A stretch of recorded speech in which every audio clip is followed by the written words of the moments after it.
Good evening, everybody.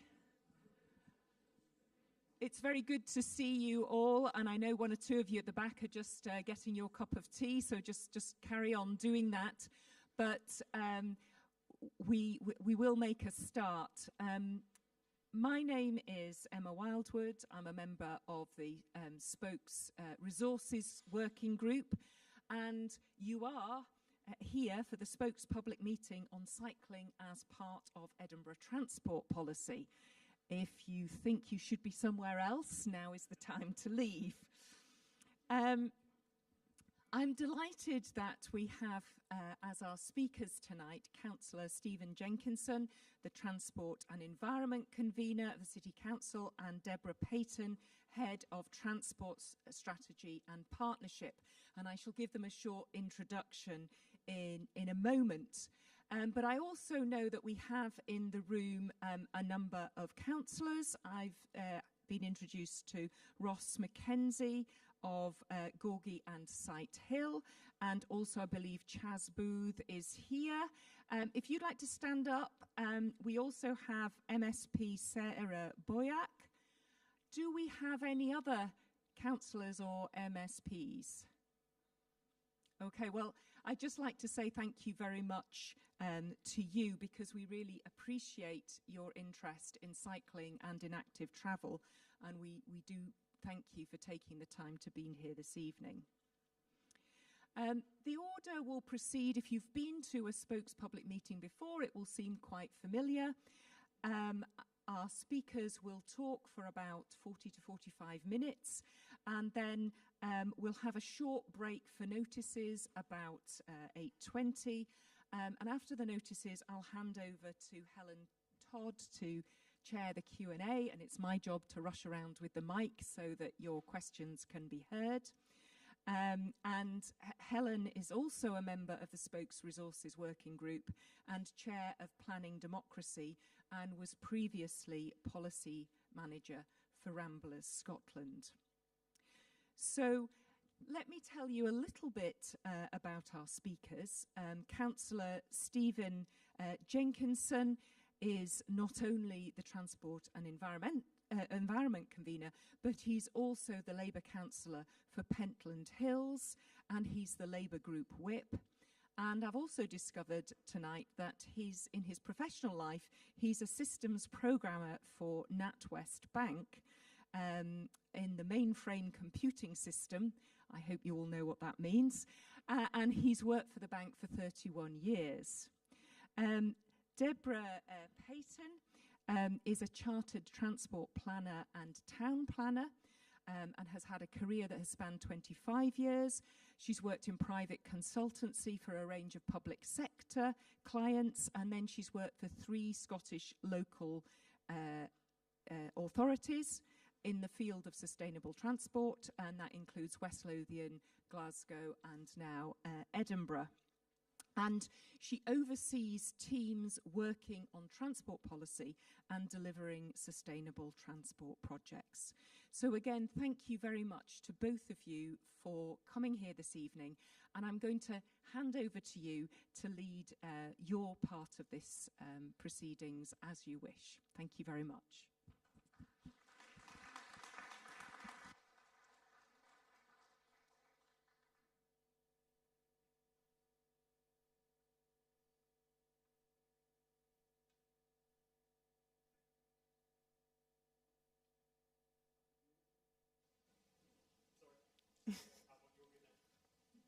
Can you hear me? Excellent. Well, that's always a good start. So, yes, thank you very much for that lovely introduction.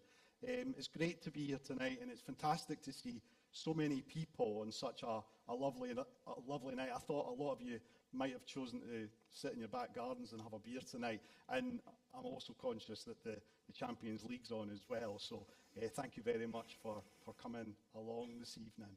So, it's always interesting being invited to come along to speak at these types of events, and since taking over the role as a transport convener, it's become a kind of regular part of my calendar.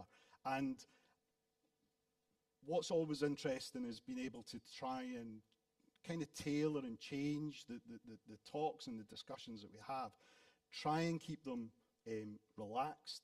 Try and engage as much as I can with the people in the audience, and try not to end up pretty much death by PowerPoint by by going through far too many slides, and try to not make it much like a work event, because the last thing you want to hear is a topic that would be as exciting as a 30-year career in mainframe system programming. That's not what you're here to hear tonight. So what we're going to kind of do is we're going to do a bit of a double act tonight. My remit is obviously more on chairing the Transport and Environment Committee, working on policy, and working across the floor with colleagues in all groups to try to develop transport policy for Edinburgh, and manage the workload of the committee based on the policies, both previous, current and future policies that we're working on in the city. I'm absolutely delighted that I've got Deborah tonight as my sidekick. She's the expert, she knows the detail. And what we're going to do is a bit of a double act tonight, hopefully in an engaging topic, a number of topics, giving you a little bit of idea about who does what, a little bit of an idea of what we're currently working on, what we plan to work on in the future, how we're going to kind of manage that process going forward.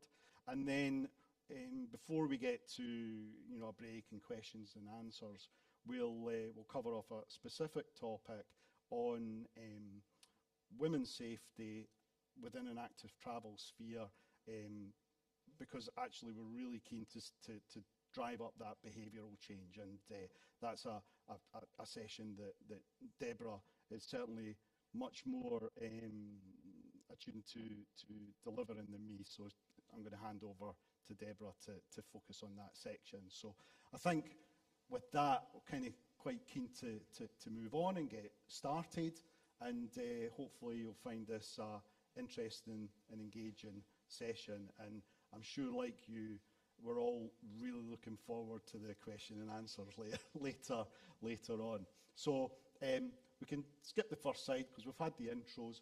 I think what I'd like to do at this point is hand over to Deborah, who can cover off pretty much who does what in transport in the council, what the structure is, what the remit is, not only with the committee, but within the structure of council and council officers. So over to you, Deborah.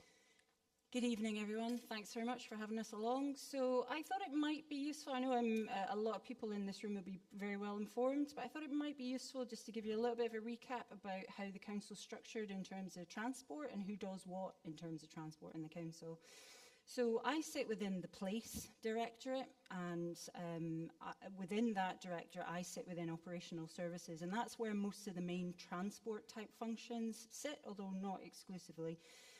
So within operational services, we have a team, transport and infrastructure, and that team is the team that deals with what we call maintenance and renewals. So, road maintenance, winter maintenance, structures, also climate adaptation in that team, which is an increasing issue that we have to tackle and deal with. So sustainable urban drainage systems, that kind of thing. And we work closely with them on a number of matters. So, for example, if we're designing an active travel project, it's that team that would adopt it and then maintain it, essentially, going forward. So it's important that we work in partnership there. There's also the network management and enforcement team. So that team covers a range of things, including being the client and being responsible for public transport, so trams and buses.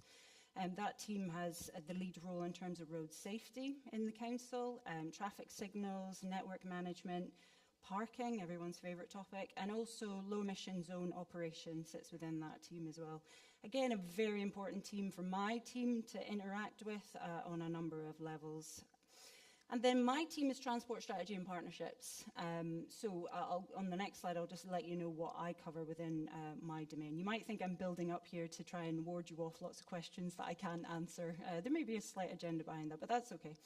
Then we've also got events and public space operations as well. So as you know, Edinburgh is a huge agenda in terms of ongoing events.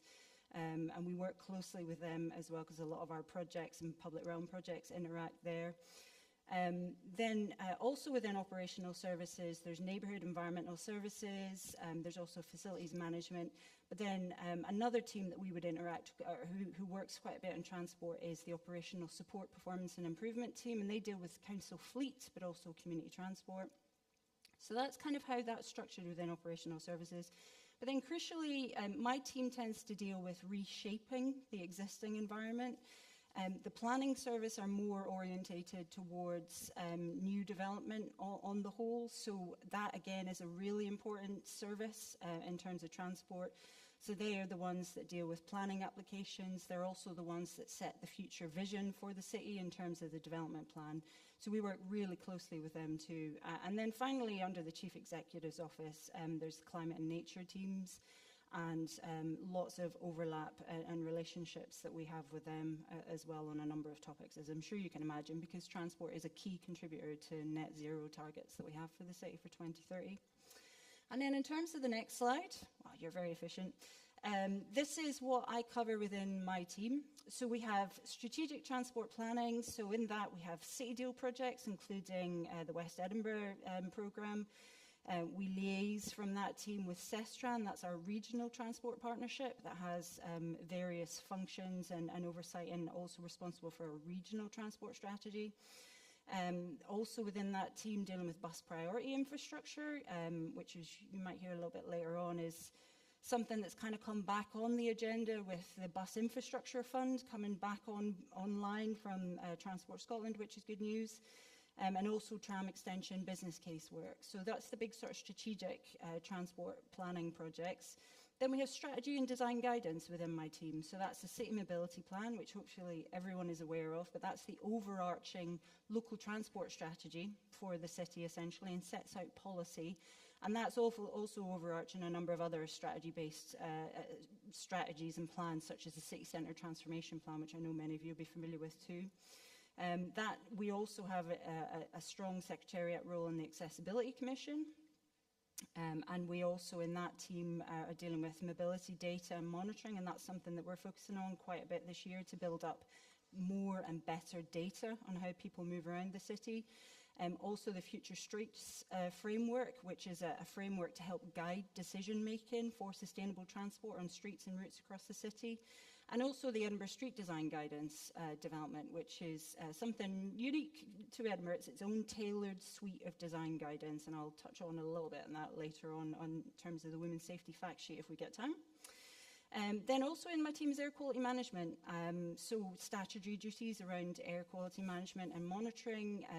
My team also developed the low emission zone, so that's now been handed over to another team to operate. I see someone's just rolled their eyes already. Okay, but then also monitoring and evaluation of the low emission zone, a really great scheme for the city. And then finally, but not least, delivery of active travel and sustainable transport infrastructure projects. So big teams working on that, on lots of projects across various domains, and also behaviour change projects. So working on a programme with that now with funding support from Cestran, the People in Place programme every year, and also working with community groups. So that's a little bit about who's who and what we do in terms of transport in the council. Good, thank you. Okay, so as you've just heard there, and as you can kind of imagine, the remit of Deborah's role is quite wide. The team is quite large, and they've got lots of areas of focus. Since coming into this role, you know, one of the things you always do is you would do in your kind of day jobs as well, is kind of take stock of where you are and where you would like things to go and move forward with. I think for the last few years, a lot of the major kind of strategic documentation's been produced. There's been a lot of work and really substantial, quite forward-thinking work on planning, on strategy, and on master plans. And that all has to happen to allow you to kind of move forward strategically with developing transport, not only in a city, but regionally as well. And I think that's a piece of the jigsaw that I'm quite keen to focus on, because we can be very insular in Edinburgh and just think about what happens here.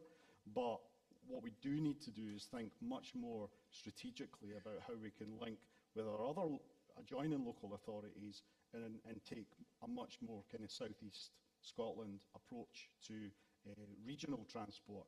Obviously, Edinburgh quite often takes a lead in this space, and we're more than happy to do so. But I think if we can actually focus much more on regional interconnectivity, then I think there are much more benefits.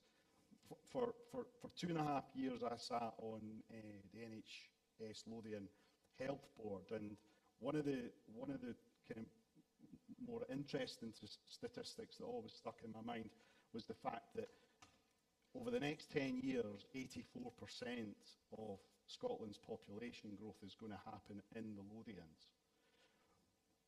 Not just Edinburgh, but the Lothian region. And with that population growth is obviously great for a development point of view and economic success for the region and for Scotland as a whole. However, what that does is it gives us an awful lot of challenges that we need to try and address and try and solve.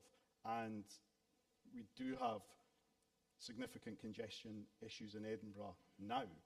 So if we do nothing, and if we don't actually develop these plans and strategies and master plans that we've been working on in the last few years, the problem is going to get significantly worse. So I've previously said that doing nothing is not an option, and I actually mean it. So we have to move from,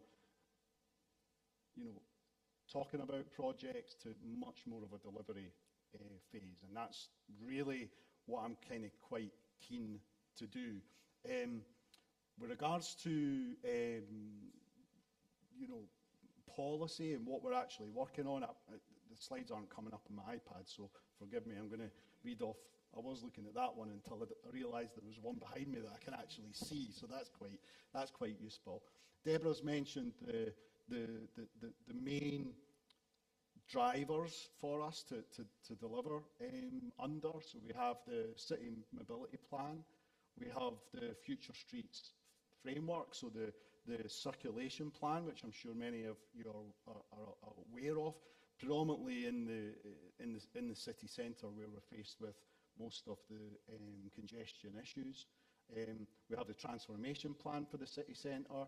The street design guidance is really quite interesting. When you look into the detail of that, that's the kind of document where we have a lot of really detailed design on things like continuous footways and how the design of the street can prioritise different forms of active travel. Whether that's infrastructure to support cycling, or whether it's infrastructure to support pedestrians, to make their ability to move around the streets much more efficient and safer. And then obviously we do have quite, and we still do have quite strong targets around reducing vehicle kilometres in the city and reducing our carbon emission targets towards net zero. Now, all of these things are constantly under review and under pressure, especially the last one. However, a lot of good work's been done over many years to get us on the right track, and rather than doing what could be argued as a quite straightforward and easy thing to do, is actually give up on these ideas and these targets and these deliverables, is actually keep working towards them. When others give up, I'm quite keen that we continue along that path for certainly for the foreseeable future, because I think we should be showing leadership in Edinburgh, and we should be taking a lead. And so I'm sure Deborah would agree that it's a continual pressure that's placed on her and her team to make sure that these targets are still front and centre of what we do with regards to designing policy and delivering solutions as part of what we're working towards. So that's just a kind of more general context of the policies we're working in, and I think we'll maybe go into a little bit more detail on the next slide. So the things that we're actually working on. Some of these topics I might kind of bring Deborah in to just go in a little bit more detail. As I said, my area is more in policy rather than the specifics of each individual project. But we have the City Mobility Plan and the Capital Investment Prioritisation exercise. So it's very, very long-winded, but basically what it means is when I came into the role, it was quite clear that we had a huge and expanding list of capital investment projects that we were planning to deliver as part of the strategies that we currently have in place. I'm not going to stand here and say that the fiscal position that we find ourselves in a city isn't challenging. It is challenging year on year. We have, in local authorities, have a kind of annual budget setting process, so we don't really have multi-year funding anymore, which makes delivering any project quite challenging, but certainly makes delivering large-scale projects that take many years very, very challenging indeed. What I was quite keen to do was to ensure that the list of projects within the overall programme that we were working towards over a relatively long period of time, and have taken a 10-year approach to this, the list of projects that we have are scored, they are deliverable within the current and predicted financial framework that we're working within. And there's been a lot of time and a lot of effort spent by Deborah's team predominantly to work through this list, to be quite pragmatic, to rationalise it, and have a suite of projects that fit within the framework that we've already agreed to deliver, but actually projects that are deliverable. Still going to be a challenge securing the funding to deliver them all, but these projects are more likely to be delivered within that 10-year period and actually work with each other rather than against each other. So there has been a bit of a rationalisation exercise that's been going on for a good few months now. We've had some really, how shall I describe it, robust debate between the political groups to try and understand where our priorities should lie.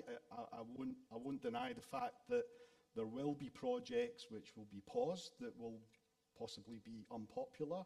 There will certainly be projects that will be delivered that will be very popular.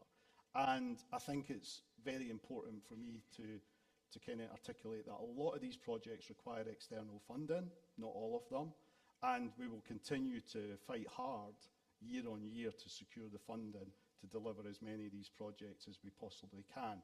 But I feel that we will get into a place where we will have a really realistic programme of work which is deliverable within a reasonable time frame, and hopefully that will then move us into a position where people will actually see things being delivered on the ground and get some confidence back that we are taking the great work and the great ideas that are already in place and turning it into something quite tangible. So timescales for that, we have the report containing the detail on this is actually coming to my committee next month. So we are working at a relative pace to move this programme of work forward, and hopefully we'll get that through committee relatively unscathed, and then that will set the agenda with regards to delivery for predominantly the next 10 years within the council. So that's a big piece of work that's been going on in the background. It's maybe a little bit nerdy, but nevertheless a very, very important piece of work. Whilst that's been going on, we've obviously continued to review and develop the city mobility plan, and the LEZ has obviously now been implemented, and we haven't yet had all the figures for the full first year, and that should be coming later on in the summer, I believe. I sit on a forum with other transport leads across the country who have LEZs, and we can learn a lot of lessons from how things have been introduced and developed in Glasgow, and ensure that we're on track in Edinburgh. And it's quite interesting to hear genuinely the success of the programme. I get lots and lots of emails about lots and lots of things, as you can imagine, and the LEZ actually isn't one of them. I really don't hear much about it. And when the transport convener doesn't have a full mailbox of complaints about a particular issue, you can kind of presume it's working. People are relatively happy with it. So we will continue to monitor it. We will continue to. I'm really interested to see the targets on kind of emissions and clean air, and that should come later on in the summer. I'm not entirely sure what data development programme and staff travel plan are, so I'll maybe bring Deborah in to go into those in a little bit more detail, because they sound a little bit more like officer speak than one for me. But I think the main thing that I've been working on in the background, and the committee have been working on collectively actually, is that first bullet point, where we're actually prioritising all the projects that we have on the work stack. Thanks, Councillor. I mean, I'm not going to talk in great length about these, but I think I've already touched on it. In terms of data development, data and information is really important. Evidence is important to understand how people are moving around the city, where they're moving. So we have some good data in Edinburgh, and we rely a lot also on national data sets and regional data sets too, but we have recognised that we can do better in terms of that. So we have invested recently in some more sensors to try and gather data on key points in the city to understand the sort of modes that people are using and volumes. So we'll see how that develops, and that'll also feed in, to some of our monitoring and evaluation work. Staff travel plan, I mean, it's a bit insular looking to the City of Edinburgh Council. It's a very important piece of work. We're a large body of workforce, essentially, so there's work going on at the minute to try and get a staff travel plan established. We've already done the staff survey there and come up with interventions to try and support staff to actually travel sustainably to work. And then in terms of the next slide, do you want to take any of these, Councillor Jenkinson, or do you want me to continue? He's deciding which one he wants to talk to. I'm trying to decide what I want to talk about. Yeah. I think I'll start, and you can jump in when I start to lose my place. Yep. So, I mean, we have to manage the active travel projects that are ongoing, and we have rolling programmes of work, which are in not only development but implementation phases. So obviously that's a really important piece of work that will continue to carry on. And I was just going to say, rolling programmes are examples like drop curbs, sort of cycle storage. That's what we mean by rolling programmes, things that we just continue every year essentially to roll out across the city. Yeah, and then we've got the delivery of travel behaviour change initiatives in partnership with communities using CESTRAN people in place funding from Transport Scotland. Basically what that means is shaking down other people for money to help deliver the projects that we want to deliver. I think that's probably fair. I do sit on the board SESTRANS. One of the things that happens when you become a councillor is you end up with more jobs than days in the week. So sitting on the board of SESTRANS is quite interesting, because you do start to hear of the issues and the problems and concerns from other local authorities and surrounding local authorities, and they quite often have a perception, or they have kind of, some kind of really ingrained and built-in ideas about what they want. And I think one of the good things that SESTRANS can do is actually bring us together, so we actually start working much more collaboratively. And that takes me back to the point I made at the beginning about actually thinking about transport and about much more regional concept and construct. So SESTRANS is really quite important. The way that funding is funneled through, we do get direct funding from Transport Scotland. There are various pots of money available at various points of the year, and SESTRANS can directly fund particular projects as well. And I suppose it's within my gift to try and encourage them to support the projects that I would really like them to support. And the Bus Infrastructure Fund is something that, it was quite substantial a few years ago.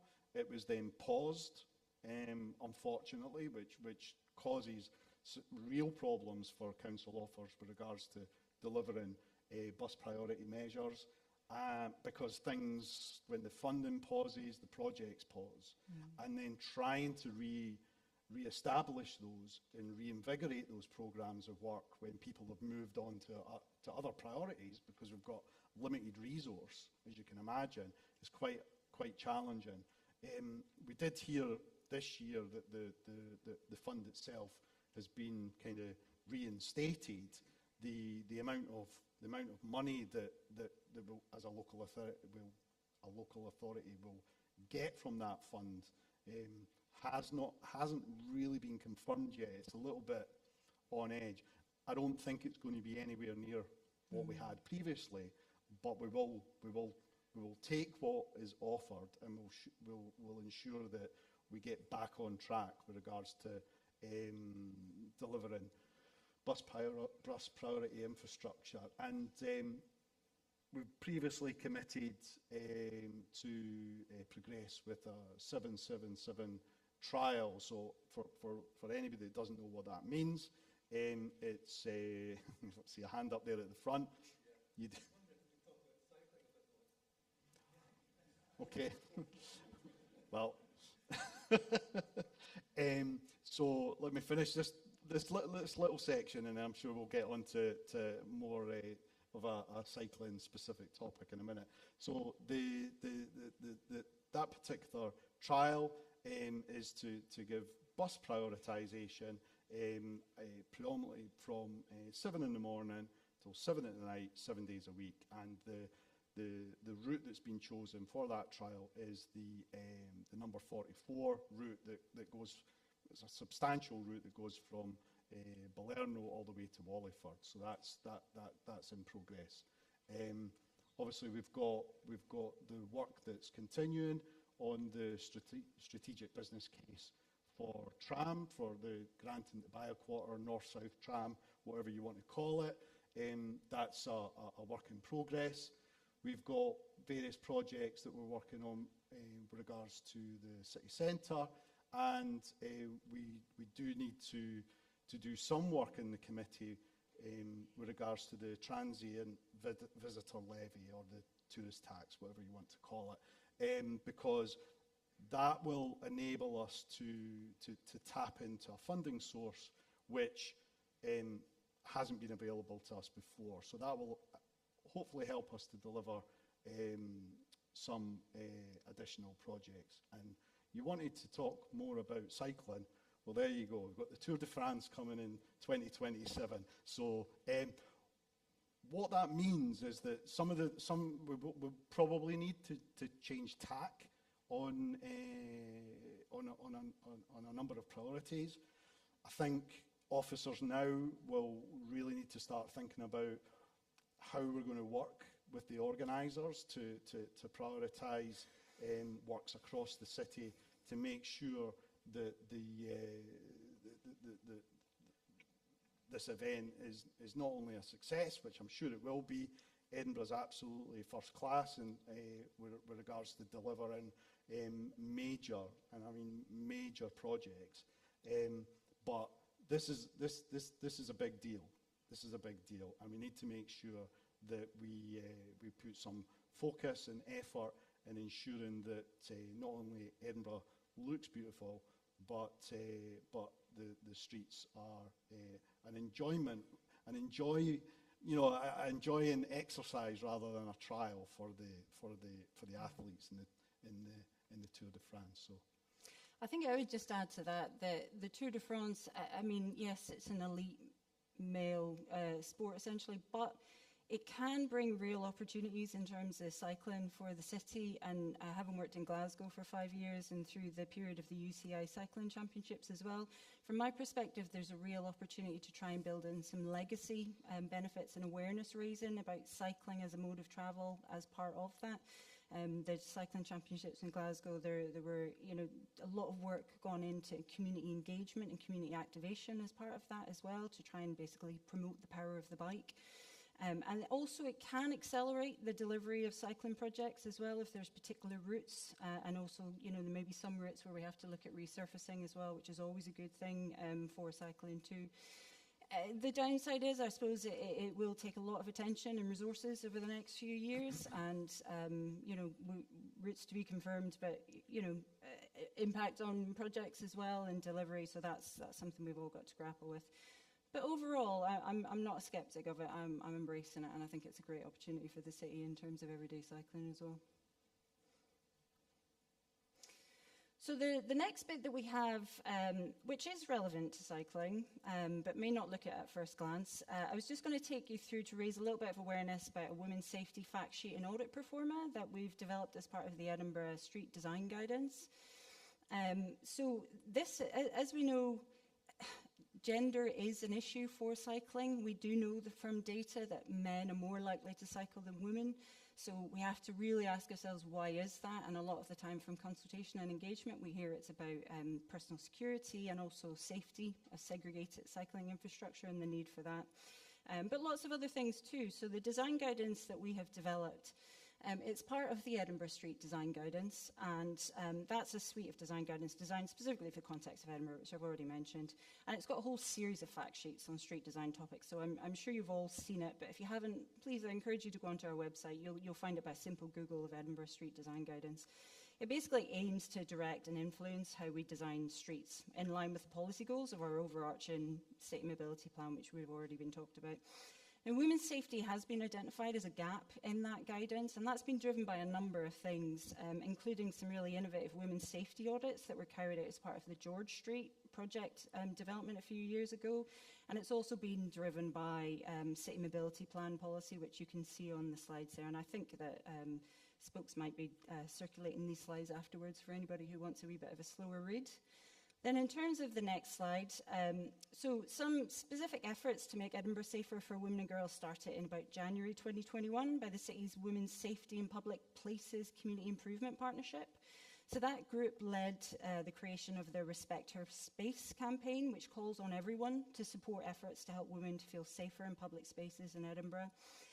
But that partnership also undertook consultation in 2022-23, and it found that between 76 and 80% of respondents, who were mostly women and girls, had experienced harassment, abuse or violence in public places in Edinburgh. And I think by public place, we're talking about all kinds of sort of public places, and that can include routes for travel as well.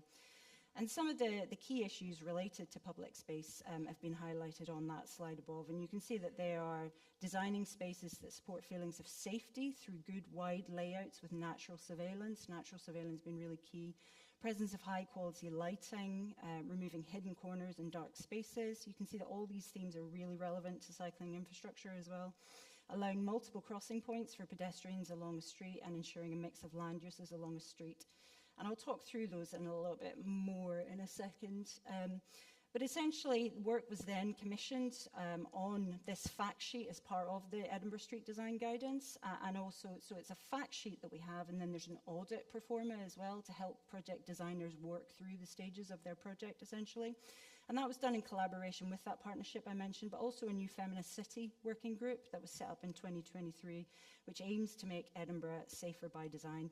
And hopefully we can all agree that, by applying these principles, it's safer for women and girls, but actually safer and more inclusive for everyone. I mean, that is the message. There's no one really that's disbenefited by this.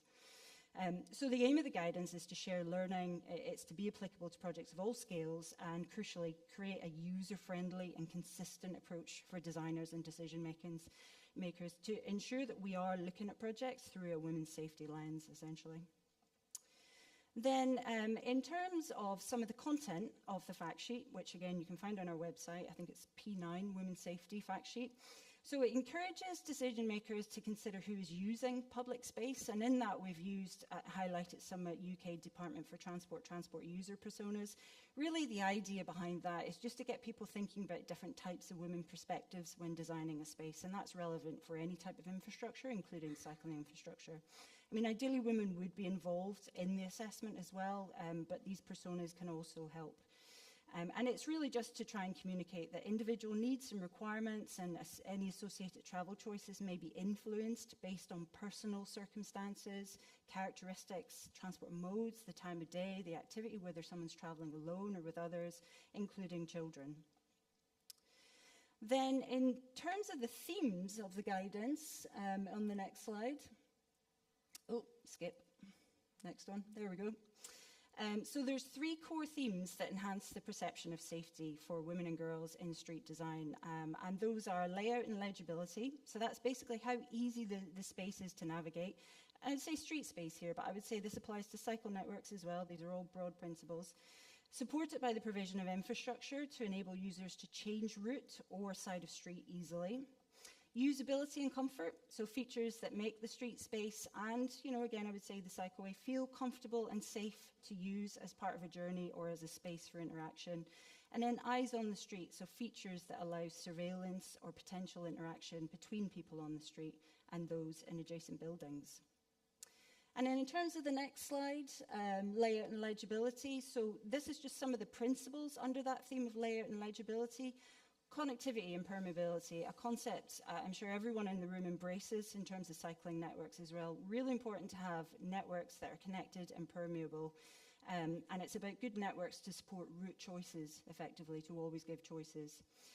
Crossing points, frequent and formal crossing points to avoid long wait times for pedestrians at the side of the road, but equally applies, I guess, to people on bikes waiting at junctions, etc. Following desire lines where possible and avoiding underpasses, subways and overbridges, because we know that these are places that people don't tend to feel safe.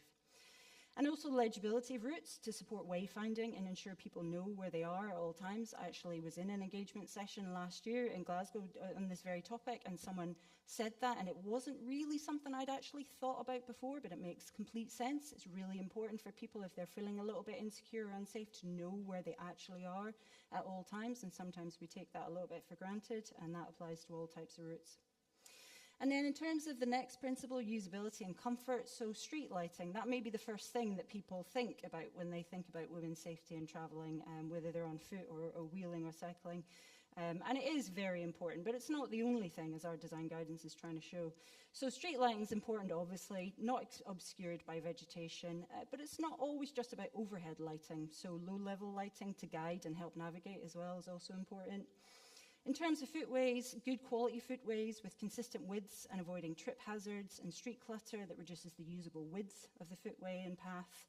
Seating, positioned in well-lit and well-overlooked locations. Social seating is also really important for teenagers and girls. And again, in our projects, our active travel projects, and I use the term active travel because we are looking at walking, wheeling and cycling.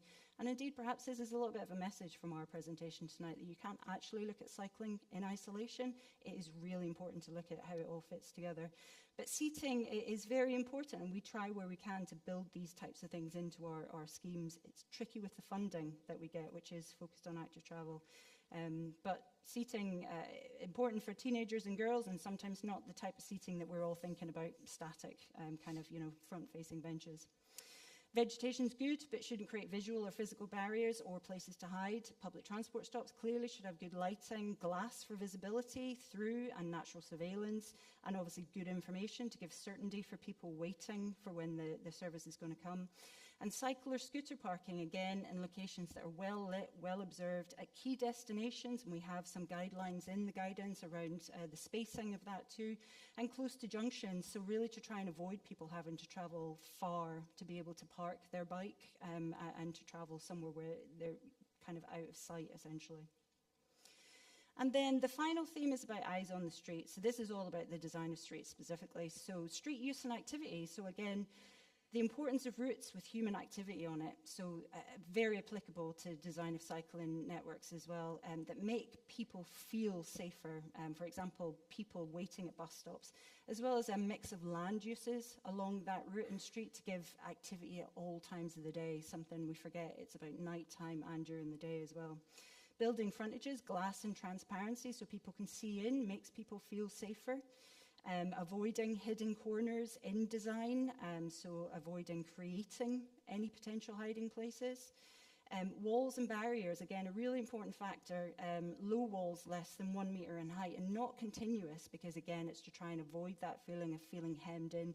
Sometimes that is unavoidable in certain types of infrastructure, including for cycling, if it's like a bridge or something like that. For safety reasons, we have to have that. But it is an important point, again, it's to give choice and escape routes, essentially. And then carriageway activity, I mean, this is important, and I know we're talking about, someone in the questions was about traffic-free areas, but the presence of vehicular activity and cycling activity as well can actually make pedestrians feel safer, and similarly, people on bikes can feel safer if it's segregated and there's low speed and low traffic. So in terms of, that's the themes and that's some of the design principles I've just talked you through there, as well as the fact sheet. There is the safety audit pro forma, which we've already talked about, and it follows the Royal Institute of Architects kind of design stages, but it gives a bit of a focus of how to use the audit. First of all, on the location and the route before you choose it, to do a bit of an assessment, and then once you have some initial ideas, to do a bit of an assessment, and then after you've delivered your intervention, then to do an assessment to see how successful it is.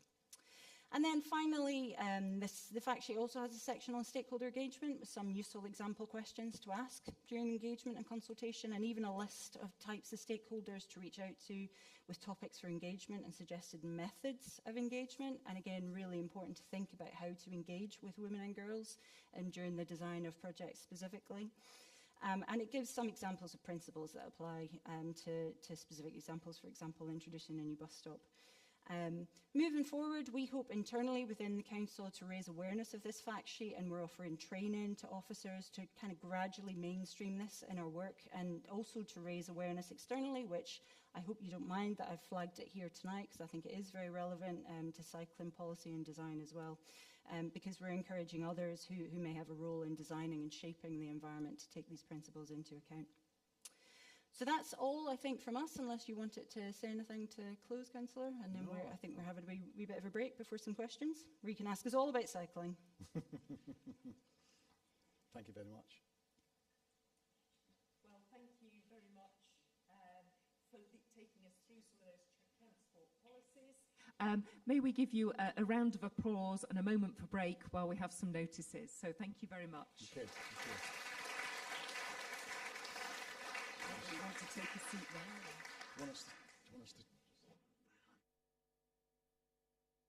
Just a few brief notices before we take the Q&A. And I would like to remind you, as you're thinking about your questions, do try and keep them concise and precise. You can tell I do student essays for most of my time, because we want to hear from as many people as possible. So please think about your comments being very concise and precise. And also, if somebody else has asked your question, maybe just listen to the answer rather than feeling you have to ask it again, because I'm sure there's a range of topics that we'd like to get through tonight. I just want to thank those volunteers who've helped make tonight's meeting possible, for Sam on tech, and for Mies and Catherine on the refreshments, and for Kate on the stall, and Rosanna on membership stall. If you're here for the first time, do feel free to come and introduce yourself to one of us, and we can tell you a little bit more about Spokes. If you would like to become a member, please see Rosanna at the back there who can help you with that. And you will all have got a bulletin looking a bit like this on your seat. Now, if you've had one of these before, please feel free to take one for your neighbour. If you are at a workplace or shopping or whatever it is that you do, and you know there's going to be a few bikes there, please consider taking a handful of these and just popping them through the spokes of a bike or something, so that other people can know about what Spokes is doing and as a way of connecting. If you'd like to be more actively involved, do please consider joining one of our working groups. We're always very pleased to have new and enthusiastic people involved. There's the resources group, which I'm part of, and for which you need very little knowledge of transport policy and planning. For the planning group, you might need a little bit more. There's also Portobello group and South Edinburgh group. So if you want to know more about that, we can connect you with somebody in one of those groups. But tonight, we're wanting to focus on the MAPS group. And I'm wanting to welcome Robert Simpson and Catherine Taylor, who are going to tell us a little bit more about the MAPS group and particular project that they want to draw our attention to. So I see Catherine here. Is Robert also here? Yeah, do come out and tell us about it.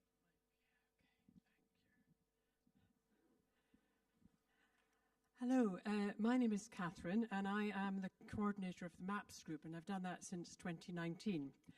The MAPS group is a small group. We're all volunteers. We don't have regular meetings. We just meet when there's something that needs to be discussed and needs to be done. Our current projects at the moment, for your information, are the recently updated, slightly updated Edinburgh map will be due out in the next couple of weeks. It's coming from the printers. And also the fully revised West Lothian map, which will be coming out in the summer at some point, still being worked on.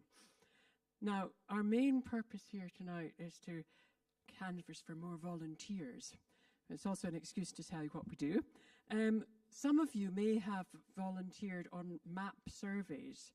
We've done that for all the maps recently, which have been completely revised. And the last one was for the West Lothian map last year. Unfortunately, as they've all been done recently, there's not much scope, we don't think, in the foreseeable future for any more map surveys. Although we always need people just to go out and check some bits and pieces.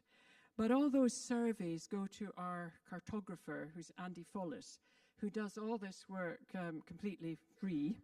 And he's put in a huge amount of work mainly on transferring all the maps which were done in freehand, which is now an obsolete software, into GIS, which makes it more workable easily and transferable. If anyone has got good GIS skills, a PC and a laptop that is capable of dealing with really large files, and has likes really grappling with the detail of maps, which can be quite, attention to detail would be required.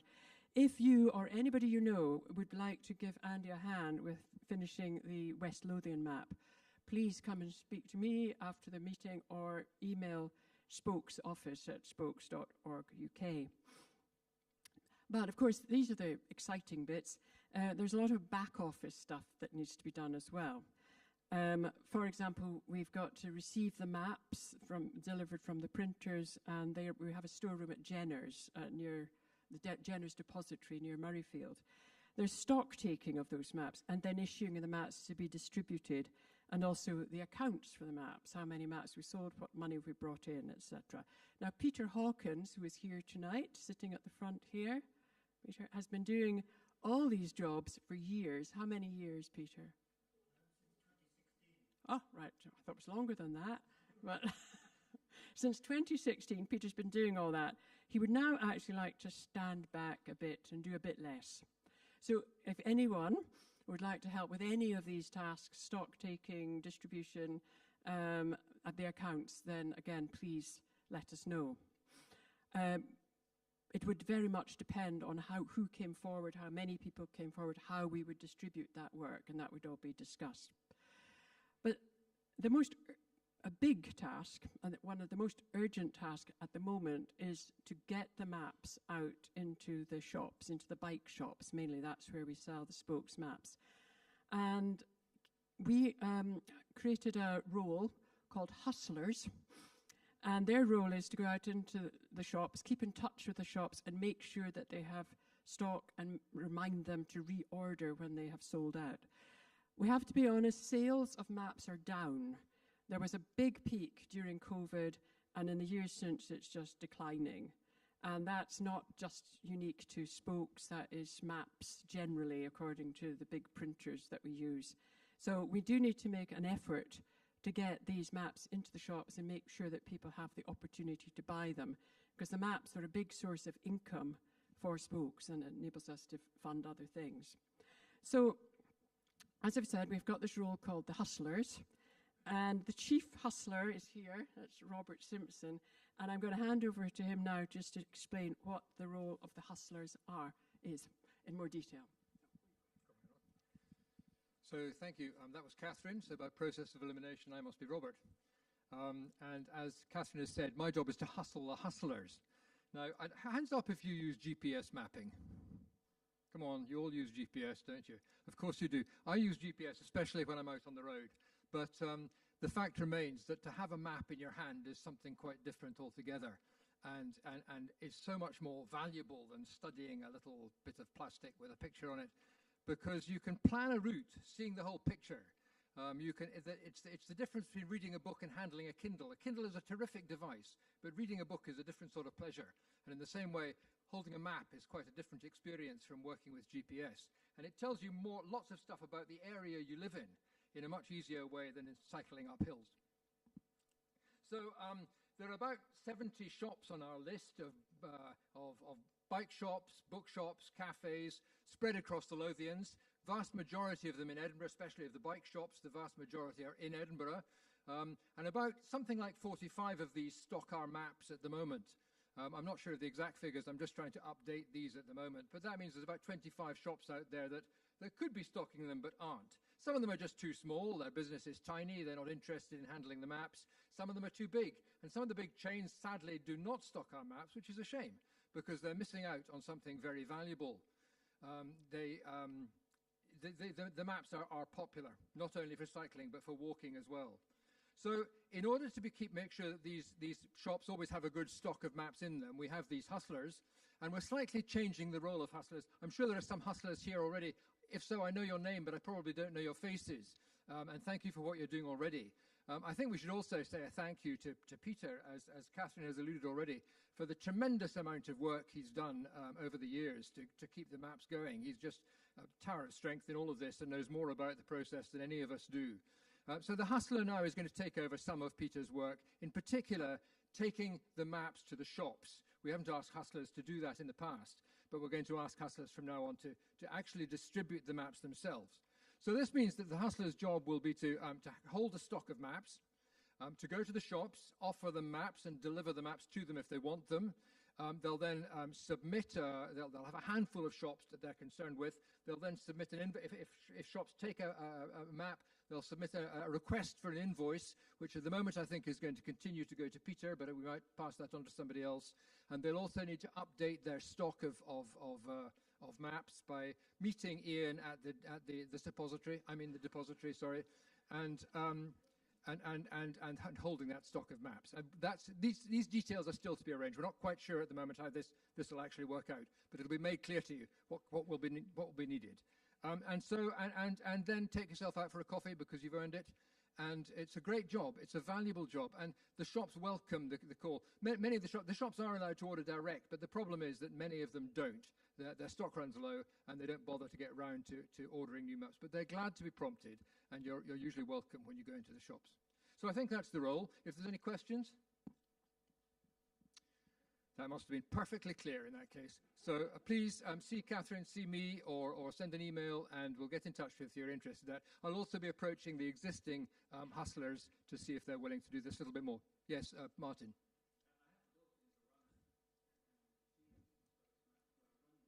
Right, that's an interesting idea. Martin is saying that his daughter is a runner and she uses the map to plan runs. Why don't we go to some running shops as well and see if they would handle our maps? I'm sure there's many opportunities to increase the circulation of maps. I've kind of pioneered cafes across Midlothian and been able to persuade a few of them to start taking our maps. Running shops, there may be other possibilities as well. Always keen to see new possibilities for distributing them. Thank you.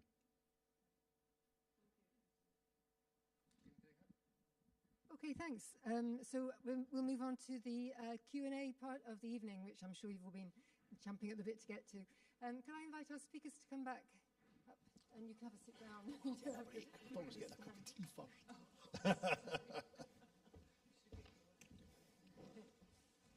Do you want water? Yes, there's water there.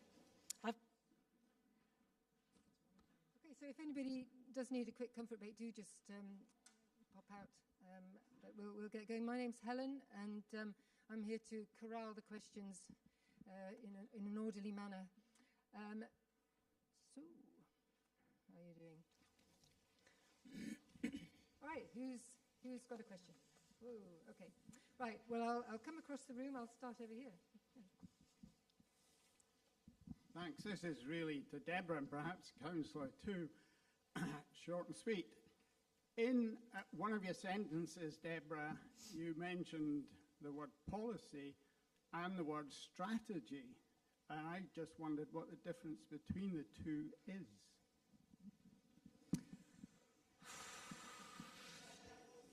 That's a very academic question. Well, indeed, that's fair. So in terms of strategy, I would say my definition would be a strategy as a collection of policies. So you can have policies that are essentially on individual topics, effectively, but you pull that all together into a strategy, and that strategy has been designed with all those policies in it to achieve some overarching outcomes, some goals at the end of that, essentially. Which comes first, the strategy or the policies?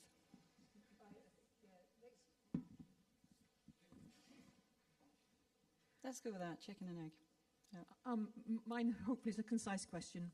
Why is the council insisting on investing significant public funds into a temporary and probably unsafe experimental scheme on the Braid Estate quiet route that appears to prioritise vehicle cut-throughs over the safety and accessibility of people walking, wheeling and cycling, despite quiet routes being explicitly intended for improvements that support active travel and enhance community streets for the benefit of all?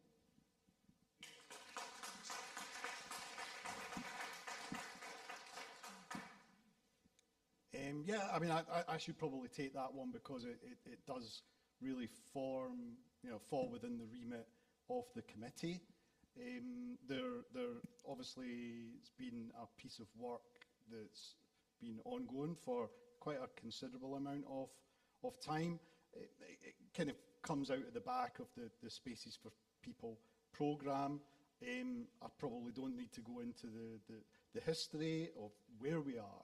However, the last year, after a period of discussion and consultation with the local community, the Transport and Environment Committee took a decision as to what to do with regards to developing the infrastructure around the Braid Estate. And since taking over the role at the tail end of last year, my focus has been very much on delivering the commitment that was made by the committee. So we've been working through that over the last few months. It has been, unfortunately, it was delayed just because there was a kind of wider piece of work that was happening with regards to TRO. The TRO process has been enhanced in a general sense, and that did unfortunately delay the changes to the delivery of the project. However, we're kind of back on track, and you know, I think it's kind of, you know, towards the summer this year, we should start to see the kind of infrastructure changes happening on the ground. I think I'm seeing nods from Deborah. So, and that will be a period for people to give feedback on it, because it is an ETRO, so an experimental traffic regulation order. So the first 6 months of that is a period for people to give their feedback on how they think it's working, essentially. Okay, don't go to Dave and then the lady behind. Thank you. I was really pleased to hear, Councillor Jenkinson, you said that you're going to be sticking to the traffic reduction targets, because we all know that the Scottish Government has just dropped theirs. They say it's undeliverable. What the Scottish Government keeps very quiet about is they commissioned research which showed that their target was achievable if councils and the government introduced some form of congestion charging or road user charging, some form. We know that has happened in London, and in the actual city of London, in the very centre, car use has fallen by 34% since 2019, in parallel with a big increase in cycle use. So is Edinburgh Council going to take congestion charging or road user charging of some form seriously? Because this really does seem to be the only way in which the traffic reduction targets can be achieved. Carrots alone are great, but they're not sufficient. Thank you. I'll start. You can finish. I think this is another one for both of us, but I'll start. I mean, I think it's going to be challenging. I think with regards to road user charging, the way that local authorities work is that they can actually make changes if the legislation is in place and allows them to do so. With regards to road user charging, unfortunately we're not quite there yet, and we do really need the Scottish Government to help us. Is it something that you know, if we were allowed to investigate, is that something that we should consider looking at? I think we should. Because I'm keen to do what I can on a kind of demand management piece to try our best to achieve the targets that we've set ourselves. It's not going to be easy. It's probably going to be harder now than ever. But as I said, I think it's important to stick by the rules and do what we can and keep moving in the right direction with regards to reducing car kilometres or car mileage, however it's measured this week. I don't know if you want to jump in. Yeah, I mean, as you probably know, there is a policy around that, and the City Mobility Plan is something to explore. But as Councillor Jenkins said, and this is on our public committee record, the legislation is not complete, and Transport Scotland are charged with doing a regulatory review. So we really have to wait for that. We wouldn't be able to deliver road user charging at the moment. If I can offer just not quite a personal/professional view on it, I think it would be more equitable if Transport Scotland tried to look at this on a national basis, and indeed even with the UK government in terms of you know, fuel duty changes and all that kind of thing. Leaving it to local authorities to do on a local by local authority basis is a real struggle, and potentially a little bit divisive in terms of how we deliver that. But so be it. That's how it is at the minute. I mean, maybe coming in a little bit on an important point there. I mean, I think it's, you know, we're moving into a space where, for example, road tax is continuing to reduce, and I'm sure the Treasury will be looking at other ways of filling the coffers. So I think, you know, to me it seems like something that should be on the table for discussion, and I think Edinburgh going alone on road user charging, even if we had the capability to do so, I think probably be suboptimal.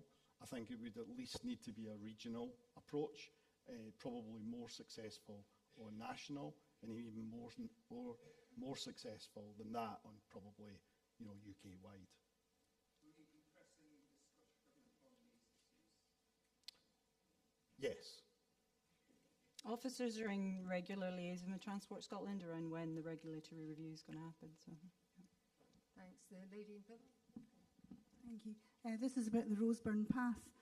You said that the council is working on the tram extension business case, and this is a work in progress, but no consultation has yet happened. And the Roseburn Path is a vital cycle route. Can you honestly say that you will heed what people say in the consultation? And if so, why not do it earlier in the process?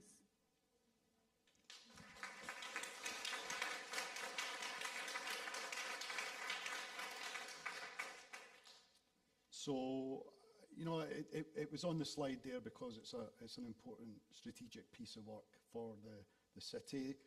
The mass movement of people is important. It reduces congestion, and it really does enable kind of modal shift out of cars as well.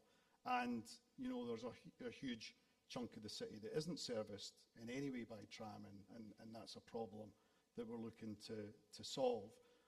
When it comes to, you know, the where and the how and the when kind of questions, it's important that that these strategic business cases are properly developed. Consultation is a very important part of that, and the consultation for the scope and the scale of the project in its entirety will go out for consultation in mid-August. Now that's probably too late for many people. I took the decision to delay the start of the consultation because it's quite a long consultation period, and if we'd went slightly earlier, because the work is pretty much done. It's pretty much done. We're nearly there. There's a good chunk of that consultation would have landed in the middle of the school holidays. And what I didn't want to put ourselves in a position was that we would be criticised for hiding a consultation in the middle of a holiday period and reducing the ability for people to take part in that consultation. So I took the decision to delay the start of it to ensure that as many people can take part in that consultation as possible. It's a very key part of the process. It's a very key part to allow officers to build that strategic business case. But it is a part of a process. It isn't a referendum. It's a consultation, and it helps form and shape the ideas and the development of a business case to develop North-South Tram. Thank you. Now, Emma's over there, so there's a couple of questions. I'm going to go to maybe the back of the room, actually. There's a couple there. Can we have those first? And then I'll come over to this side in a minute. But so Emma's not running backwards and forwards. Thanks very much. Thanks very much for coming along tonight and for all your hard work on active transport. Much appreciated.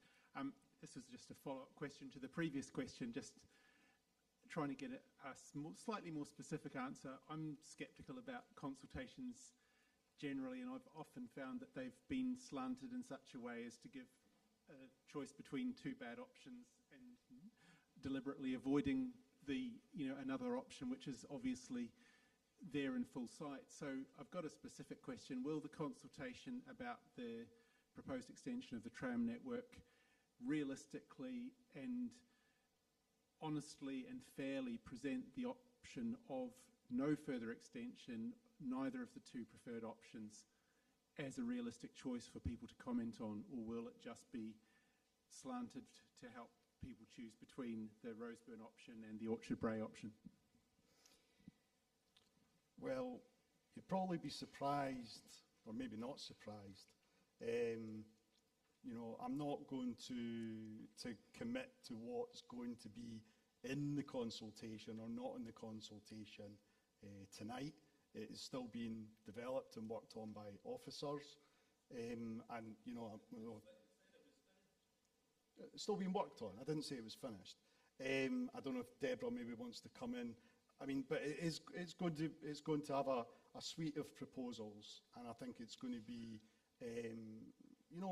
all-encompassing and allow hopefully as much debate and engagement as possible. I don't know if there's anything additional. The specific question was, are we going to present an option where we don't have any tram connection to Granton? I think people need to remember the context of this, that a tram to Granton has been a policy imperative at the council for many, many years, and the development in Granton was kind of predicated on having rapid transit links, and we mustn't forget that. It's a very, very important goal, and a lot of the development down there is kind of assuming that there will be a light rail connection at some point. What our consultation is going to be talking about, and as we've been instructed, and as is on the public record, is looking at alternative routes for the northern stretch, because that is what our councillors have asked us to do. And then we'll also be looking at a connection towards the south, towards the Bioquarter. And there's been a series of pieces of technical work that's been published as part of the State Mobility Plan in the past that sets out why we're looking at these north-south connections first, as opposed to tram routes in other parts of the city. But we will be covering that in the consultation as well, just to remind people of all that work that's gone before and those decisions that have been made before around that. Yeah. I hope that answers your question. I think it's also important in the context of tram in general that this particular piece of work isn't just a priority for the city. It's actually forms part of the kind of regional strategic plan, but it also is actually already on the books as a strategic project for the Scottish Government as well. So that's not open for debate.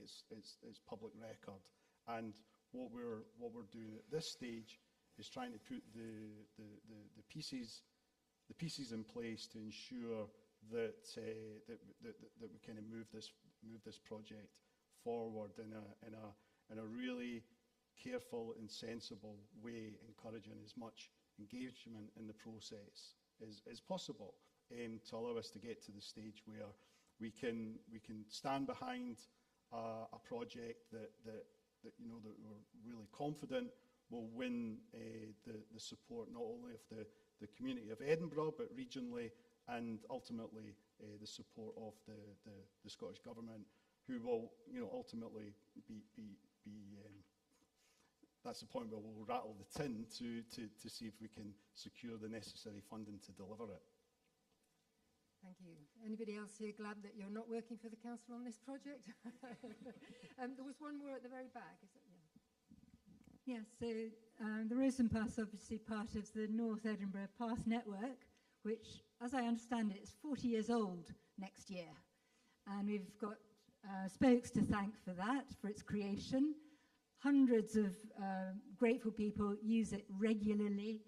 And we're also, City of Edinburgh Council maintains it, along with Sustrans. It's part of the National Cycle Route 1, linking Tain and Dover, so it's huge. My question to Spokes is, what celebrations do you plan for this wonderful path before it gets put a tram extension on it, because that seems to be the decided factor? And second question, what are the practical implications of designating such paths secondary, as I see is the case from the delivery actions of active travel? So I want to know what it means if a path is designated secondary. And lastly, if I may, we've had a lot of talk about women's safety, and in the previous meeting it was suggested that women are less safe on this path, and I don't think that's a reason to put a tram on the path to improve their safety. It's better to design it, as you said, with women's safety in mind, not by putting a tram along it instead. Thank you. Well, thanks for reminding us about Spoke's role in the North Edinburgh Path Network, and we'll certainly bear that one in mind. I'll leave you with the secondary point. So, I mean, Deborah will probably want to come in on the more technical aspect of designation of routes and what that actually means, because it's not a question I personally have an answer to it, unfortunately. I have an answer. When I see Deborah put her hand up there, which is good for me. When it comes to the Roseburn Path, as I've said, I've made it clear to anybody who's asked. There are a suite of proposals that will be part of the consultation. There is no decision being taken on one route or another route, and it will form part of the report that comes out at the back of the consultation. And members of my committee and the Transport Environment Committee will make a decision based on officers' recommendations with regards to their recommendations for a route for that north-south tram. But there is no kind of need at this time to discuss that, because we're not at that stage, because we haven't actually launched the consultation to actually seek feedback from the people of Edinburgh. So if I can pick up the question about secondary path networks. So I understand in our active travel networks, the vast majority of the off-road path network is classified as secondary. And that's due to the lack of overlooking. So the fact that they're less good at providing a route option that everyone can feel safe using at all times, which is one of the criteria that we're seeking to fulfill for the cycle network. So that's the rationale. That's the reason, which I think hopefully makes sense. Thank you. Okay. Something following on, is it? Well, I think there's a bit more to the explanation than I don't have a microphone. So. I can give you mine. Sorry, I think another factor is that there's an adjoining primary, a major road. There's an alternative. With an alternative. Yeah. So there would be segregated facility nearby where the route is. There is an exception to that in that the, which one is it? Queensferry Road? No, Inverleith Terrace. I think there's one in Queensferry Road as well. Yes, the Golden Acre Path is designated as primary because there isn't room on Inverleith Terrace to put in a primary segregated route. So that part of the network is. Yes, a well-informed man. It came up recently in the planning group, if anybody would like to join us. Yeah. Okay, there's a couple here at the back, Emma.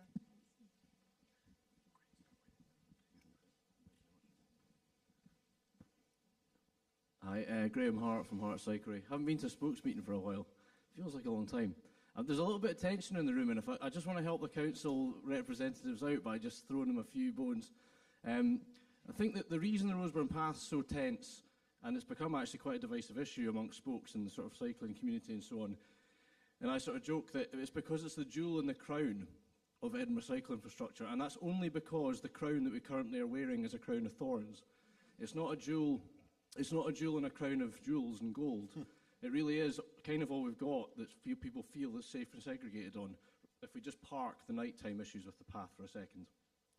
So what the council really need to do is come up with an A1 alternative to Roseburn Path as part of this consultation, I would suggest. And people need to understand that tram's a gigantic strategic project, and much as people have, I use the Roseburn Path all the time, but I totally accept that the tram's going to go along it. Okay, you have to come up with a proper alternative, and people have to see it, they have to be able to imagine it. And so I'd really encourage, I'm not really asking a question here, I'm just making a point.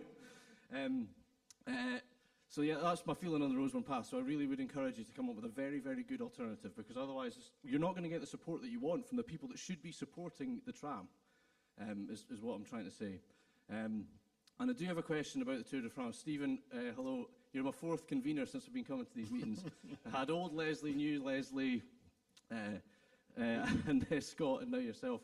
We don't last long. You'll get, if you build some psychopaths, I promise you'll be able to enjoy more balmy evenings with a beer at home, and you won't have to come to these meetings, because we really just want you to build some cycle infrastructure.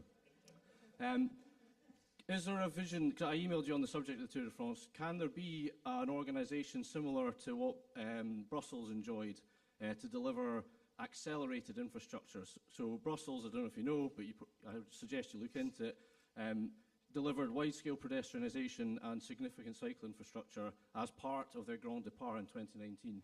So I would strongly suggest, and can I ask you to look into, and in due course give some sort of commitment to, a wide organisation that would involve the likes of Spokes, the Council, Scottish Cycling, etc., to deliver lasting legacy. And I don't mean cyclosport legacy, because I've raced in the city centre of Edinburgh and we don't really care about that. What we want is safe, segregated cycling infrastructure.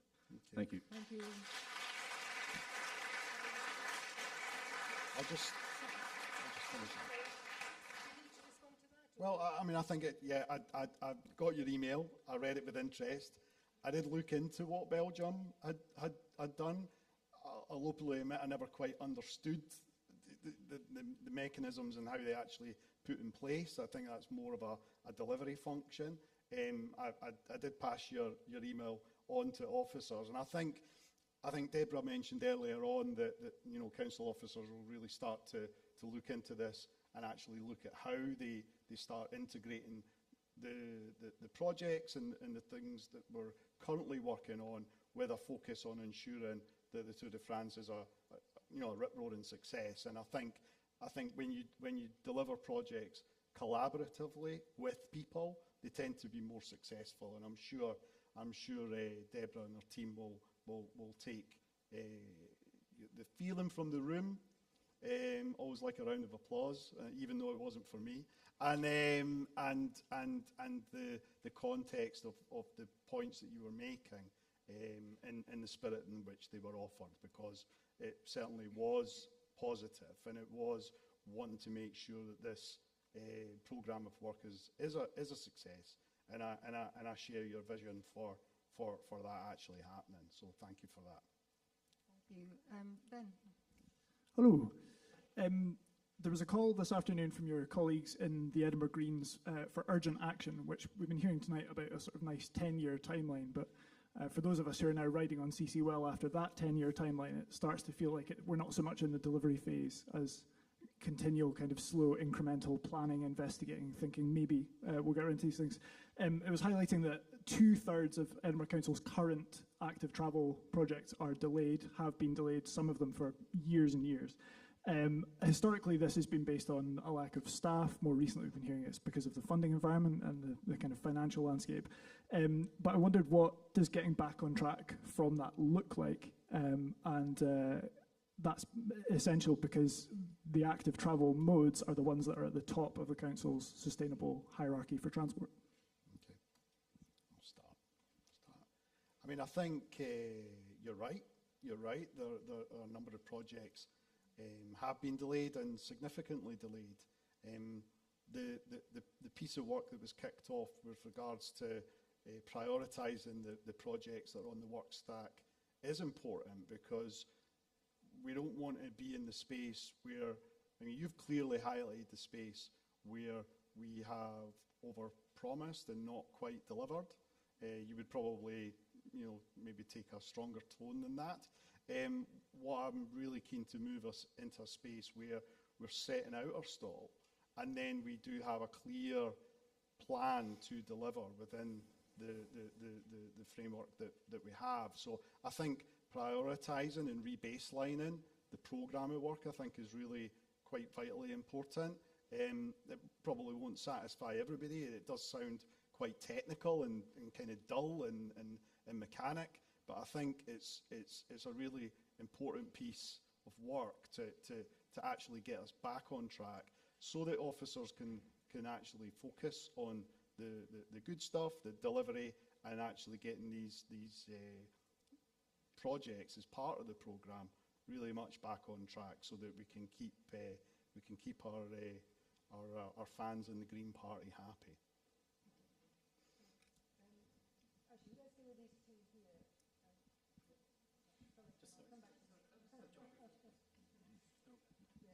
Thanks so much. Yeah, I'm a resident of the Quiet Route, keen cyclist, so interested to hear the topics tonight. I picked up on your various points about safety, and be that for teenage females, for women. One thing that wasn't mentioned in that, this is a comment, is why do we need that? And for me, as a father and as obviously a male, I find that it's because of male behaviour, driver behaviour, not just driver behaviour, comes across society as a big issue. And I think just voicing that to the room, we need to see vast improvements from behaviour around travelling and how we travel.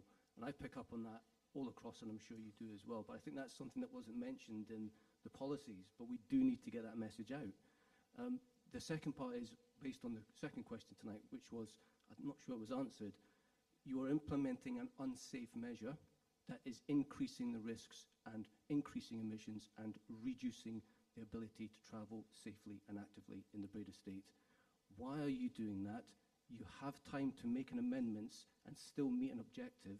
Whilst you can do that, can you please undertake or commit to do that tonight? And I was going to add, it's going to cost more money as well, and yet you have limited money. So why are you installing something on Braid Avenue, which is going to cost more than the modal filter that's there at the moment? So it's just a simple, why are you spending more? If I can just respond to the point about safety, I mean, our projects are subject to road safety audits, as you know, so that process is followed, essentially. But we are following an instruction from the committee, which was after a consultation, so we are delivering essentially what we've been asked to do in terms of that. And we know there are different views on it, we understand that, but at this point in time we're keen to progress to deliver a scheme that has been subject to audit.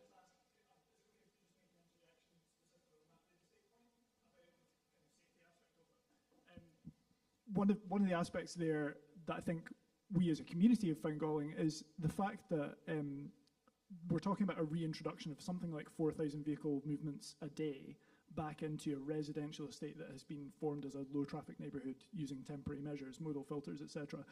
The thing that people keep asking why that's happening is because the way that the vote went at the Transport Committee was that the Labour administration sided with the parties that are generally less in favour of active travel, rather than siding with essentially its own policies, and seemed to vote against its own policies. So that's why it's being asked as a direct question, why is this happening, is because it seems to be counter to all of the things that have been laid out as the way that we are handling road traffic through estates in the city for the safety of pedestrians and cyclists and children making their way to school.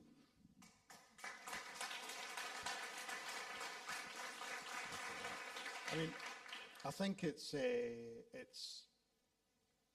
very difficult for me to answer a question about a committee decision that was taken not only before I was a convener, but you know, I didn't actually sit on the committee.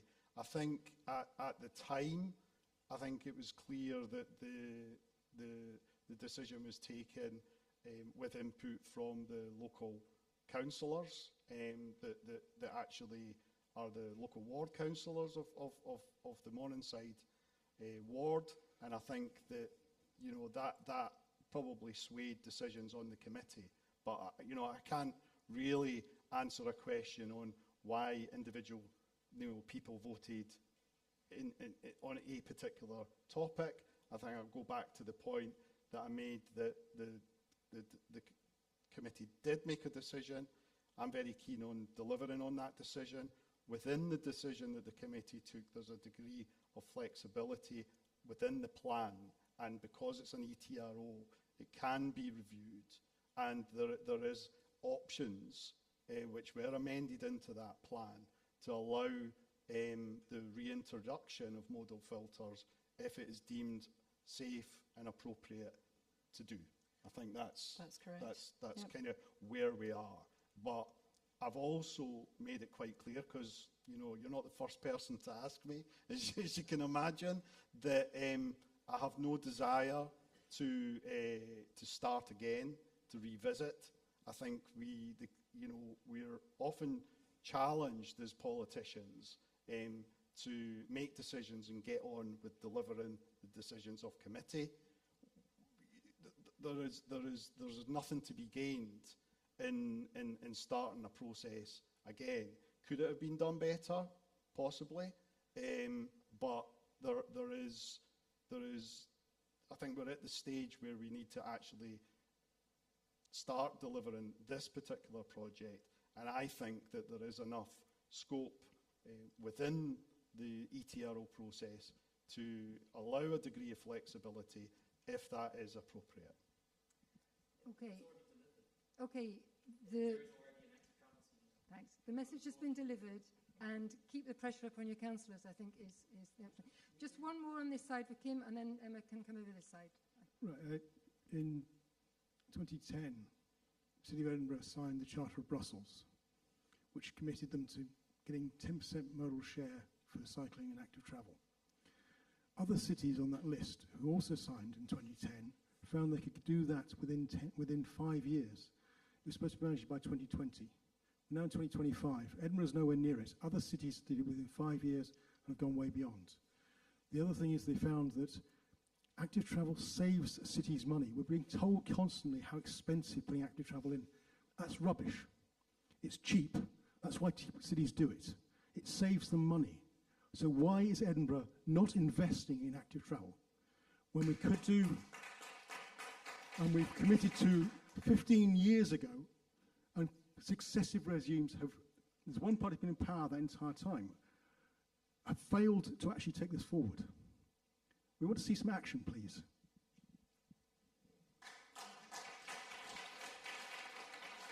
Funding. Kind of funding question. I mean, I suppose Deborah's probably better placed to answer a question around. No, I'm being honest. It's about how the funding is allocated and what. Excuse me, don't interrupt. Okay. I'm not going to answer a question if you're not going to allow me to answer the question. What I'm trying to do is frame the position that a lot of the funding is externally supplied to the council, and it has to be spent on particular projects. Now, if, for example, the priorities change and the funding isn't available as it previously was to fund certain projects, that is a problem. That is a problem. But there's very little that the local authority can do in that space, apart from put pressure on Transport Scotland and the Scottish Government to change their priorities. And I don't know if there's anything in addition to that, but that's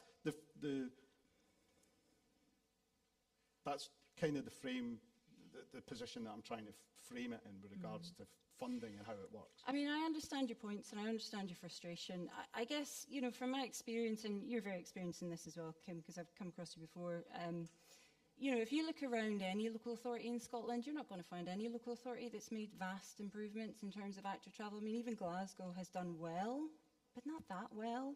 And there's really sound, solid reasons for that. I mean, I would actually disagree with some of the points that you made. Active travel infrastructure, as we do it in this country, is expensive.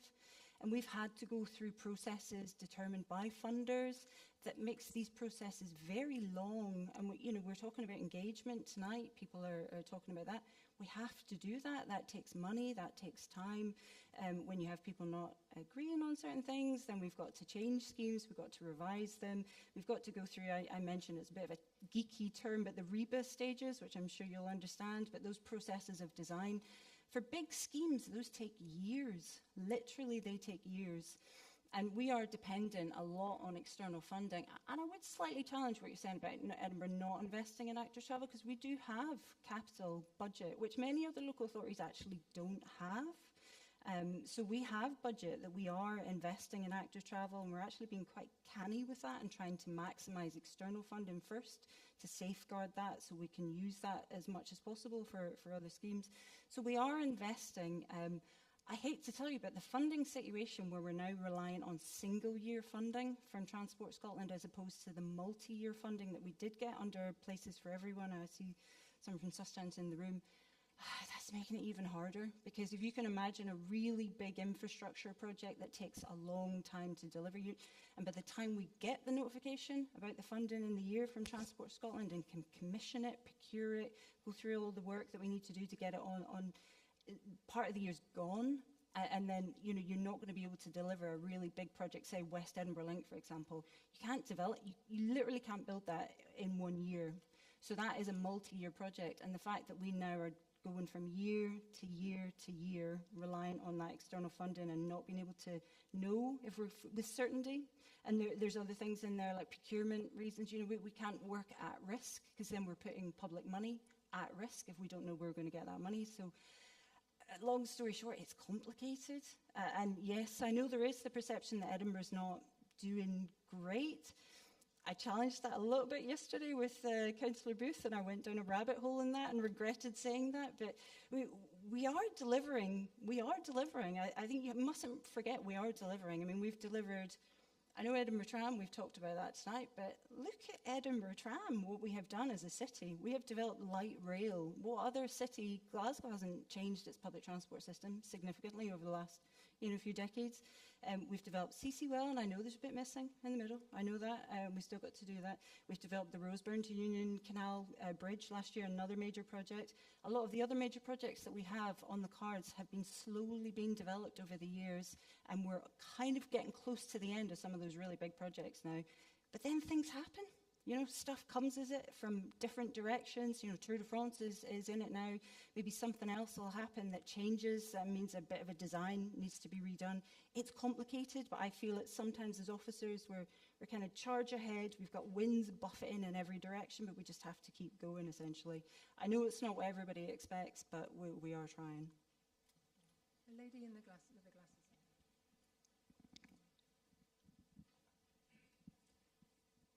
Thank you. Thank you both for coming along. I'm hoping this is going to be an easier question to answer and quite short.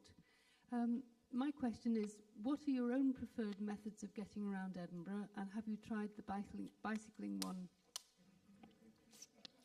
I didn't catch the end Sorry, of that. What are both your own preferred methods of getting round Edinburgh, and have you, both of you, tried all the cycle options or some of the cycle options? Yourselves, personally, on a bicycle? Yes. So my preferred method of getting around the city is on public transport. I predominantly use the bus. I work from home predominantly, so I don't really travel very far anywhere. But when I do come into town, either to the city chambers or to work around the city centre predominantly as part of my role as convener of the Transport Environment Committee, I tend to use the bus. Yeah, I mean, I don't live in Edinburgh, so I'll be transparent about that. But I do cycle where I do live. And when I work in Edinburgh, I predominantly walk and I use public transport. I feel very judged with that question. I have one car in my household and it's a very old electric vehicle, okay? There you go. Sorry, I wasn't meaning to be judgmental about that. I was also actually going to tack onto that I've recently discovered for myself the new link over the Roseburn Union Canal, and that has changed my route on a Thursday to where I go from. Fantastic. Very pleasantly. So I used it this morning. Actually, today was not a Thursday, but I still used it. It was very good. Thank you. Okay. Those are available. The lady on the aisle there, please.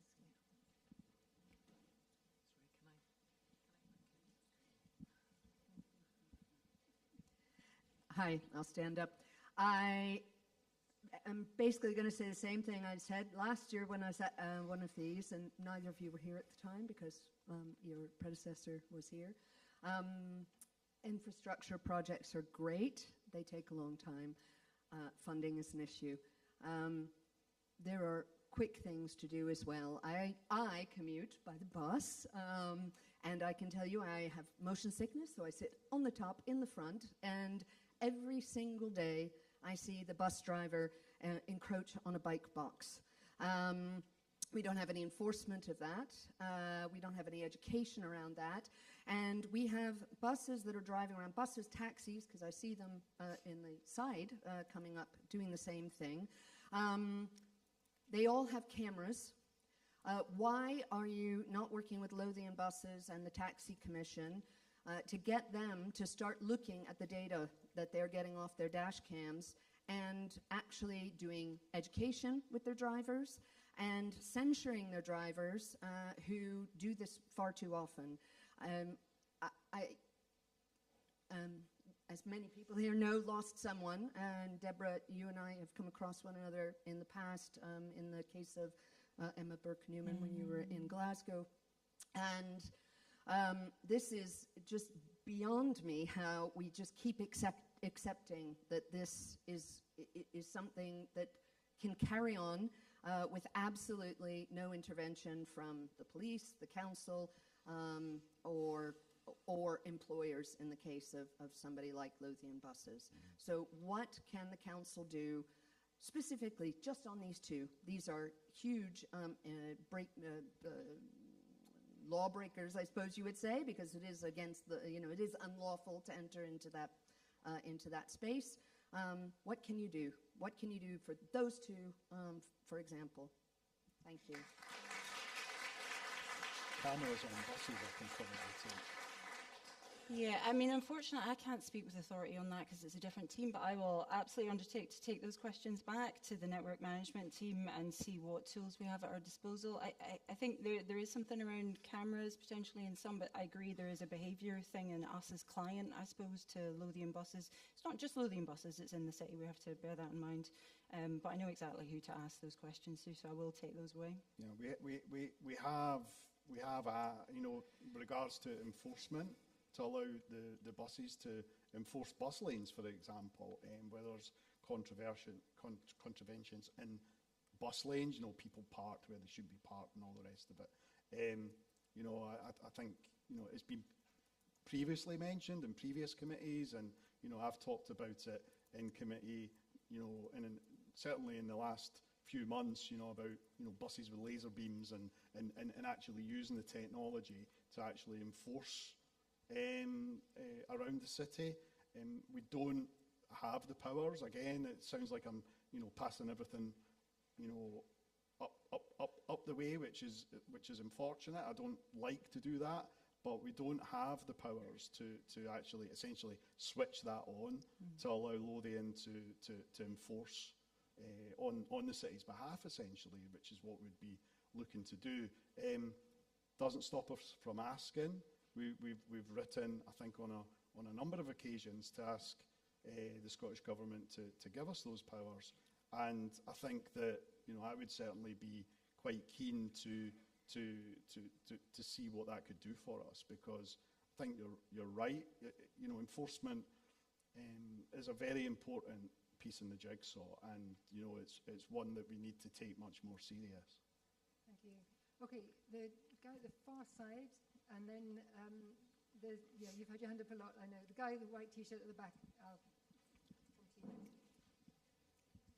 Hi, sorry. Hi there. Tour de France will be a great thing if it's staffed in the council well. We've heard tonight various areas that need worked on. There's only 40 hours in the week. There's only X amount of council staff.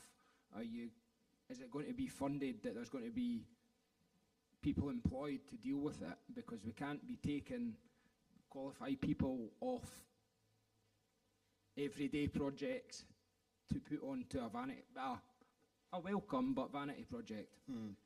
Is there going to be money to hire people to do the extra work, or will it be taken off bread and butter? I mean, I don't think we know the answer to that yet, because it is still all quite fresh, but I take your point. I would reiterate maybe the point that I said earlier, though, that it can be an opportunity. I know it could be an opportunity to potentially accelerate some schemes that we already have on the books that may coincide with particular routes. So in that sense, treat it as an opportunity. But I'm not in a position to be able to answer that specific question, but I take your point. So just to pick up the point that Kim, Ben and Graham were making on a sort of lack of progress here in terms of building active travel infrastructure that we can use in the city.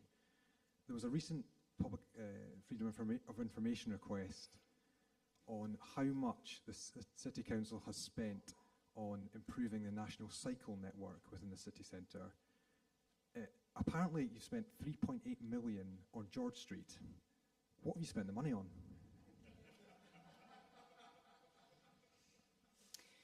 So, I mean, if I can answer that again, George Street is a very complicated project. One of the other challenges that we need to deal with as officers, which I didn't really need to deal with in Glasgow, is the fact that we're in a World Heritage Site.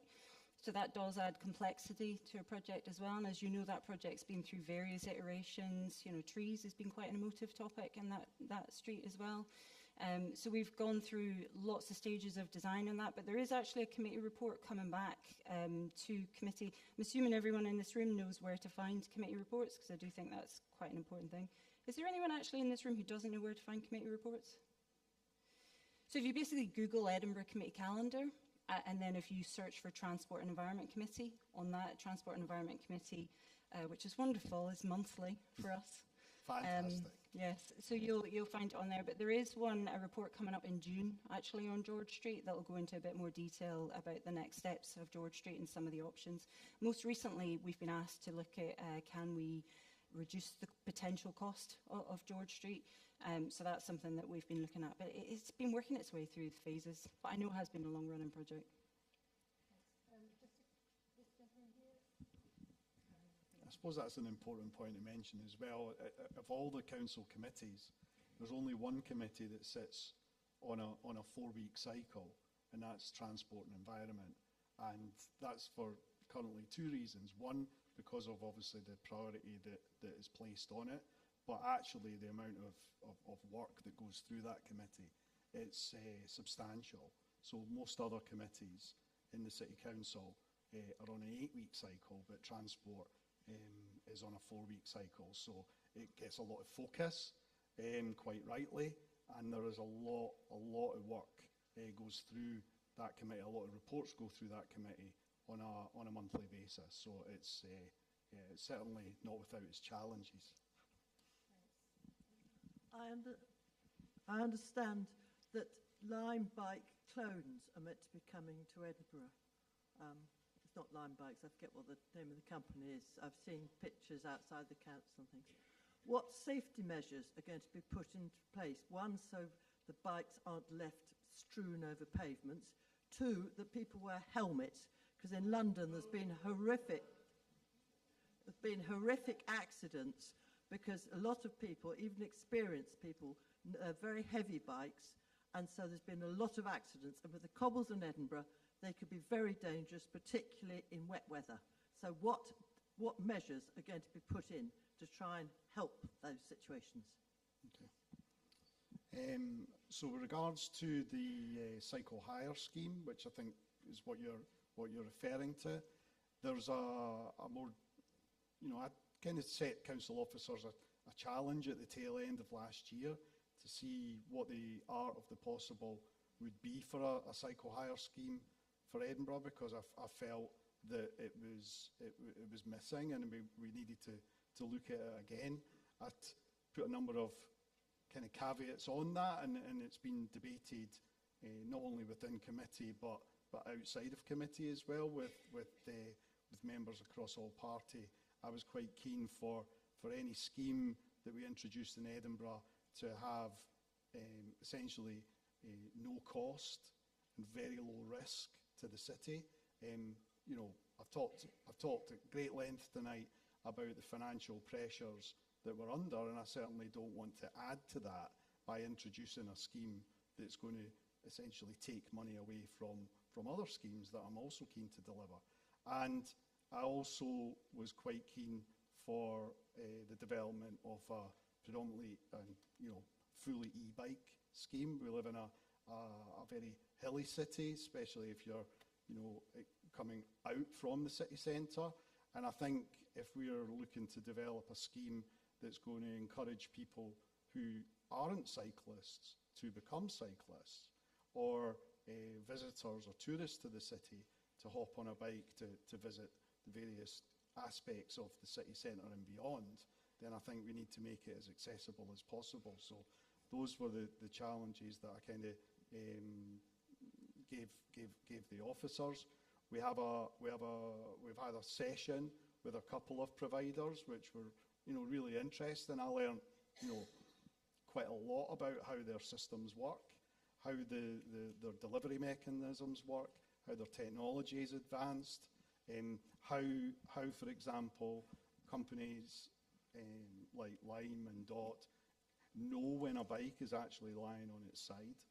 The technology is significantly advanced, not only with regards to payment, but security and storage from the previous scheme that was in place in Edinburgh. A more detailed report is, again, I talk about things coming on stream and down the line. A more detailed report is coming to next month's committee on the potential for an e-bike cycle hire scheme, and I'm very keen to see something up and running, a 24-month trial, predominantly in the city centre to start with, being rolled out this summer. It needs to happen, sooner rather than later. I mean, I think with regards to the implementation of the scheme, how it's worked and how it's managed, I mean, I think those finer details will need to be fleshed out. Of course they will. We haven't settled on a provider, and I think there'll be certainly a full engagement and procurement process with the chosen provider of the service before it's delivered and bikes start appearing on the ground. However, the turnaround is quite quick.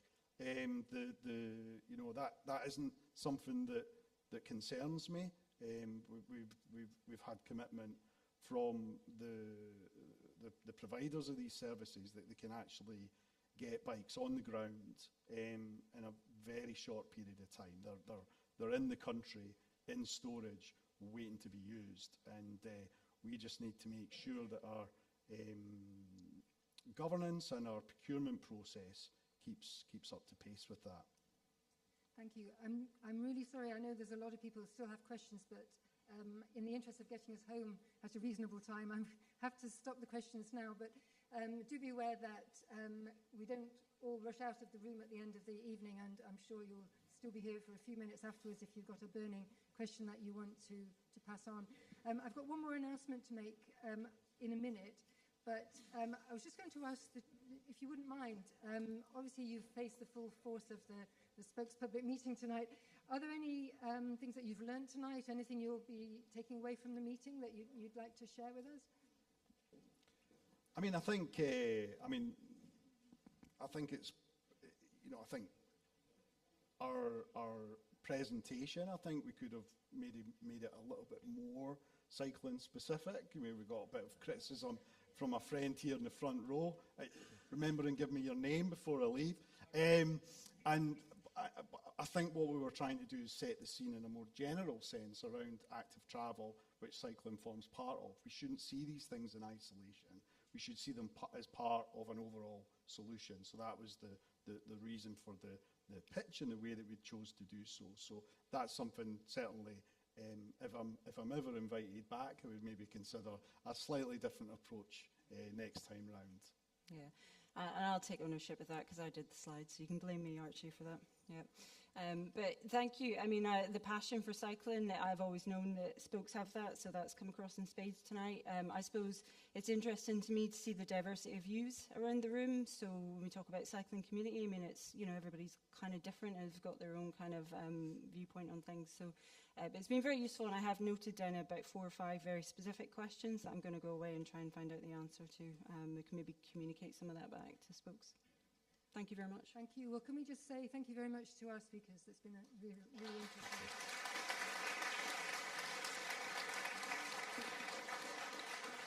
Oh, no. Okay, sorry. I thought we had an announcement, but no, she doesn't. That's it. Thank you very much indeed for coming. Safe travels home, and see you at the next meeting. Thank you. It's good to get that.